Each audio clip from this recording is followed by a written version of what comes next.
So I grew up around this message of Reformation and wanting to see the world change. And if you're not familiar with that idea, Reformation is basically the idea that um, we want the culture around us in every area of culture. So, arts and entertainment, media, family, government, education, all those things. We want it to reflect the truth about who God is. And there's major reformation required in order for that to happen because currently, we look in all of those areas and it's just corruption, corruption, corruption. And that inevitably tells people something about God and something that's not true. Right. And so something that I've seen emphasized and probably overemphasized in the message of Reformation is the idea that we need innovation and we need new ideas and we need to be the most relevant and we need to be the best at what we do. And there, of course, is an element of truth to that. So, for example, like arts and entertainment, having like unique movies, things, storylines that people have never heard before, redemptive storylines, using new technologies in our filming and all that kind of stuff. And that is true. Those are things that we do want. But I think that I have seen an overemphasis and how this gets lived out, an overemphasis in trying to be the next something that God is going to use over developing character and purity of heart. Come on. And love so, it. Yeah. for example, I had friends who, wanted to be in the music industry. And I remember having so many arguments with them, loving arguments, but arguments with them because there was a lot of compromise around substances and alcohol. And I said, well, why are you doing this? Like what? And they said, oh, for influence. And I said, what are you influencing people to do? You look just like everybody else. Right.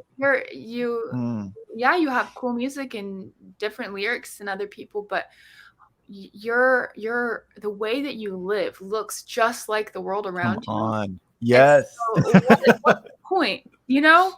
And I think I might have talked about this last time. I can't remember if it was this or another podcast that I did, but if our influence isn't coming from God, then it's coming from us, our flesh. And is that like what we want, to influence people with our flesh? Because we don't even want to influence ourselves with our flesh. Right. So that's a huge thing that I have just been thinking about and processing with the Lord recently. And I think there's kind of two major ditches you can fall in with this. You have like kind of what I've talked about with, I'll call it like the compromise ditch, where it's like, you're so focused on, I guess I'll call it being like the next Justin Bieber of the entertainment mountain. Yeah. Or you want to be like the best teacher ever. You want to be whatever. You're trying to be the best. You're trying to be at the top of the mountain. And so it's kind of like, who has time for all those other little things? Okay, we know the Bible now. Like, it's such a focus on like prophetic activation and all these big things that are, again, they're good things, but they cannot come at the cost of those foundational things of like character and what does it even look like to live as a follower of Jesus.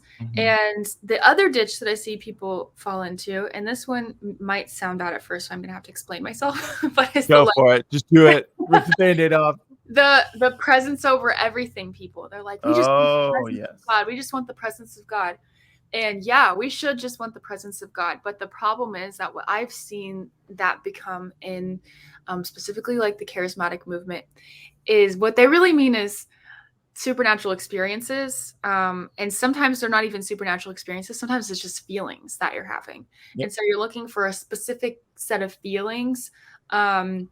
And we call that the presence of God. Oh, we got chills. That's the presence of God. Or, you can feel and experience nothing, and the presence of God is there. Yeah. So it doesn't change it. Yeah. Right. That real presence of God, obviously, like, yes, we don't want to do anything without that.